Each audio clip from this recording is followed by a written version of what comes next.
Hi there, this is John Wilkinson again from History Made Easier, and this is the first of two presentations that sets out to review just why it was that Mao and the Communists won the Chinese Civil War, and not Chiang Kai-shek and the Guomindang. Now, in looking at this kind of question, I always adopt a very simple approach, what I call the attack and defence approach to history. Give credit to the attacking team, the one that scored the goal and won the game. But also consider the faults of the defence that conceded the goal and lost the game. You could add luck to the analysis too. Actually, I often blame the referee, but that doesn't work here. So what did Mao and the PLA get right? And what did Chiang and the Guomindang get wrong? And was luck a factor in any way? This presentation will focus on what Mao got right. I'll look at what Chiang got wrong in a separate video. But before I start, I must come clean. The propaganda posters I use here are from Mao's time in power, not from the Civil War period. Though I feel they serve a purpose, they're not historically accurate. The historian Stuart Schramm sees Mao's victory as one of the most striking examples in history of the victory of a smaller but dedicated and well-organised force enjoying popular support over a larger but unpopular force with poor morale and incompetent leadership. Mao got his tactics right, refusing to engage the nationalist forces until he had exhausted them. His personal cat-and-mouse game that I have talked about in another presentation being probably the best example. And then only committing his men when he was sure of victory.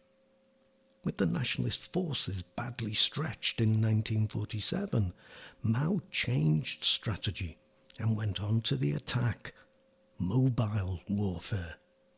Then, with the enemy weakened, in 1948 Mao switched strategy again, this time to all-out attack, taking on the nationalists in major battles that were to prove decisive. Contrasting intelligence was also an important factor. The communists had infiltrated the nationalist command at every level, so that in the major battles that finally decided the outcome of the war, the PLA knew the nationalists' every move, whereas the Guomindang utterly failed to infiltrate the communist command at any level. The rectification campaign at Yan'an had done its job of weeding out spies.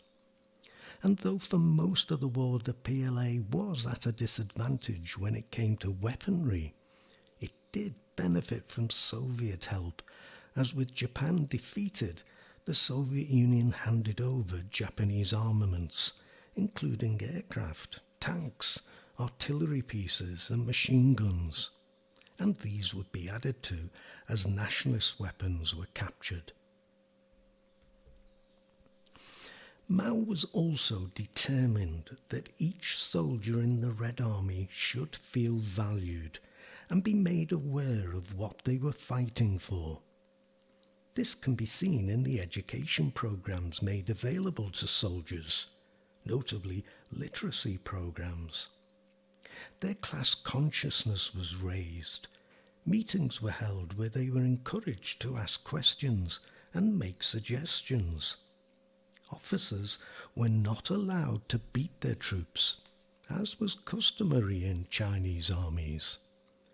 Deserters from the Guomindang were encouraged but not forced to join the Red Army and fight for China and its people. Mao set about winning the hearts and minds of the peasantry by exemplary practice. A key factor was how they dealt with the land question. Mao instructed the Red Army to be strict in our treatment of the traitors, bad gentry and tyrants, but lenient in our treatment of rich peasants and middle and small landlords. Peasant participation in the running of the village was also welcomed.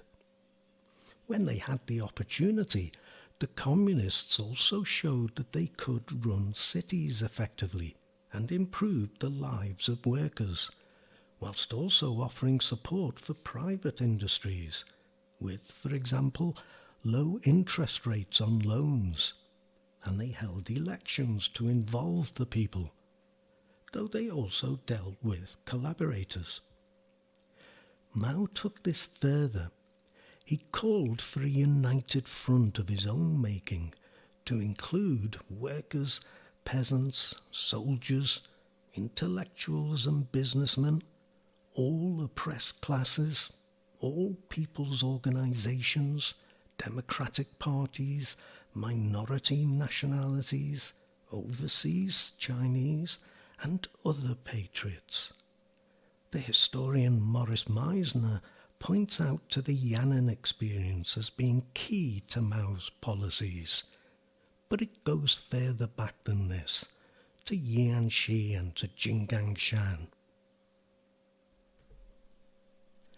Mao certainly knew how to win the hearts and minds of the peasantry. He was of peasant stock, reasonably wealthy in their own terms, but still very well aware of the hardships of peasant life. His family home consisted only of an earthen floor covered in rushes. He had also studied the peasantry in Hunan and later whilst in Jiangxi. He knew how unrelentingly hard their lives were. He knew how they looked upon the landlord class with deep bitterness. He also knew the peasant uprisings, though many in Chinese history were able to be quashed as the peasantry were essentially downtrodden, in need of inspiration, in need of leadership.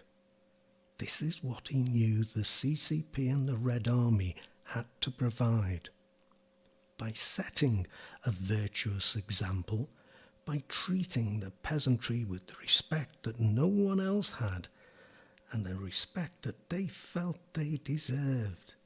This is what he set out to provide at Jinggangshan, at Jiangxi, during the Long March, and at Yan'an. These people can fight with great courage, he said, and led in the right manner, will become a genuine revolutionary force. They were not going to be converted to Marxism, but they could be lifted to fight for their own salvation. The communists were helped, however, and so were a little lucky, when the Japanese invaded China in 1931. Mao himself was under no illusion as to the significance of the Japanese factor. The historian Michael Lynch comments on how the communists were able to reinterpret their retreat from Jiangxi to Yan'an into an anti-Japanese crusade, and their decision to prioritize the fight against the Japanese was very important. Anti-Japanese demonstrations in Beijing, Shanghai and Wuhan in 1935 saw students and workers carrying banners declaring, "Stop the Civil War, unite against the enemy." Very similar to Mao's dictum, "Chinese do not fight Chinese." The communists were more in tune with the people than were the nationalists. The communists' heroic defence of China could be contrasted with the nationalists' seeming unwillingness to do so, epitomised in their policy of selling space to buy time. As they fought the Japanese, the communists became a positive presence in more and more of the countryside in northern and central China, winning the loyalty of the peasantry. What's more, the communists' defiance could also be contrasted with those landlords who cooperated with the Japanese forces. To the peasantry, already deeply resentful of the way in which the landlord exploited them, they were now seen as national traitors. In this way, the communists were able to gain the support of tens of millions of peasants. This was to prove decisive when, with Japan defeated, the second phase of the Chinese Civil War resumed in 1946. It not only tapped into the anti-foreigner nationalism resulting from the century of humiliation, but forged it into a nationwide resistance movement and critically imbued the peasantry with a sense of a national mission. So, you can see how Mao was able to defy the odds, playing a long game, adopting the right military strategy, with help from the Soviet Union, and the right political strategy, both with regard to the peasantry and the fight against the Japanese. So his leadership was a significant factor. Maybe he had a little luck on his side, but he had to make that work for him. But what was just as important was the matter of what the other side got wrong, and I'll look at that in another presentation. Now, if you found this video useful, do please give a thumbs up and subscribe to my channel if you haven't done so already. And please tell your friends about it. Spread the word for me. Let me thank you for listening and wish you the very best of luck with your studies. Cheers.